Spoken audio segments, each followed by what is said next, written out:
اب اس کے بعد میں جناب محمد شمیم احمد صاحب کو دعوت دوں گا کہ وہ تشریف لائیں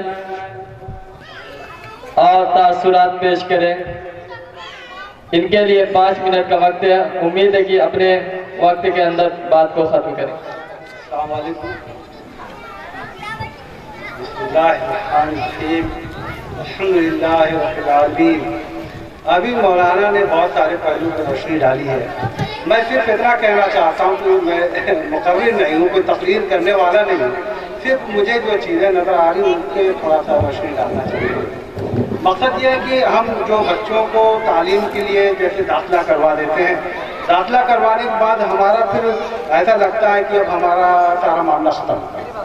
ایسا کچھ نہیں ہونا چاہیے۔ بچے جب ہمارے مکتب سے واپس جاتے ہیں تو ان پہ بڑی سخت نگاہ ہونی چاہیے کہ ان بچوں نے آج تعلیم کیا حاصل کی ہے، ان پہ ہمارا کیا فرض بنتا ہے، ہم ان کو اچھی طرح سے دیکھ بھال کر رہے ہیں نہیں کر رہے ہیں، کیونکہ یہ تو ایک ننھے منھے پھول ہے بیچارے، ان کو کچھ معلوم نہیں کہ ہمارے کس رخ کو چل رہی ہے، کل کو کیا ہونے والا۔ یہ اب سارا دار و مدار یہ ہمارے آپ کے اوپر ہے، اور یہ میں پکی بات بتا رہا ہوں کہ یہ ذمہ داری ہماری ہے۔ اگر ہم تعلیم بچوں کو نہیں دیتے ہیں اور اس سے غافل ہوتے ہیں تو اللہ رب العزت ہم کو پکڑے گا۔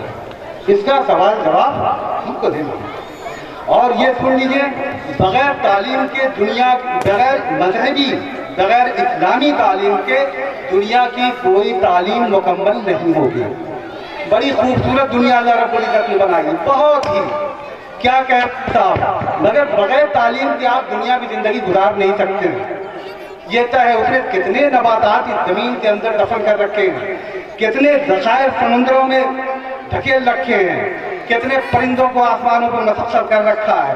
وہ صرف اس لیے نہیں، وہ تو کہتا ہے کہ ٹھیک ہے یہ دیکھو اور مجھے احساس کرو کہ میں موجود ہوں، ایک سپر پاور دنیا کے چلانے والی موجود ہے، تمہارا اللہ موجود ہے، جو اس بات کے لیے بالکل پختہ یقین کرو۔ تم مجھے دیکھو، آسمان پر پرندوں کو دیکھ لو، زمین میں چوپایوں کو دیکھو، سمندر کے اندر وہ زیورات، وہ گہنے جو تمہاری عورتوں اور تمہارے لیے خوبصورتی کا باعث بنتے ہیں، ان کو دیکھو۔ مگر سوال یہ، ان نباتات کو دیکھو، کوئلے ہیں، سونا ہے، چاندی ہے۔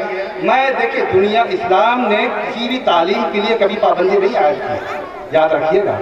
اس نے ہمیشہ یہ کہا ہے کہ تم ٹھیک ہے سب سے پہلے اسلام کو زندہ کرو، اور دنیا میں تمہیں حکومت کرنے کے لیے بھی ہم نے بھیجا ہے۔ یہاں بہت سارے حضرات موجود ہیں، اچھی طرح سے واقف ہو کے کہ اسلام نے بہت کم جنگیں ہاری ہیں۔ ایسا سپاہ سالار دنیا کے اندر کسی کو نہیں ملا جیسا ہمیں حضور صلی اللہ علیہ وسلم، نبی کریم صلی اللہ علیہ وسلم جیسا سپاہ سالار ملا، جیسا دنیا میں زندگی گزارنے کے لیے بہترین رہبر، بہترین محسن ملا، شاید آج تک کسی قوم کو نہیں میسر ہوا ہے۔ تو میرا مقصد صرف یہ ہے کہ جب تک ہم دینی تعلیم کے ساتھ دنیاوی تعلیم حاصل نہیں کریں گے، ہم دنیا میں زیرو رہ جائیں گے، نہ ہی ہم ہوائی جہاز اڑا پائیں گے، نہ ہی ہم جنگیں لڑ پائیں گے، نہ زمین سے ہم نباتات کو نکال پائیں گے۔ یہ ٹھیک ہے، جب ایک چیز یاد رکھیے، ہماری دادی اماں نے جو کہانیاں ہمیں بتائی ہیں، یہاں پہ بھی لوگ بیٹھے ہوئے ہیں، ان کو بھی یاد ہوگا، جو مکتب میں طفل کی عمر میں جو ہم بچے تھے، ہم کو جو کلمے سکھائے گئے، ہم کو جو باتیں اسلام کی بتائی گئی، ہم کو جو تاریخ اسلام کی بتائی گئی، ہماری سوانح جو بتائی گئی نبی کریم صلی اللہ علیہ وسلم کی، وہ ساری چیزیں زندگی کے آخر گوشے تک جاتی ہیں۔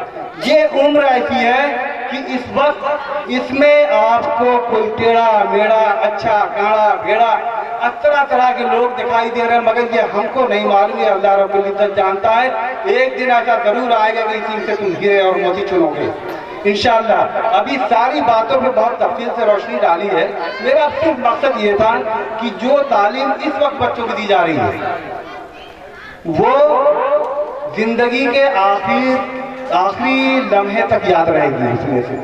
باقی آپ جوانی کی بہت ساری چیزیں لے لیجیے، وہ بھولتے چلے جائیں گے، وہ بھول جائیں گے، اس کو نہیں بھولیں گے۔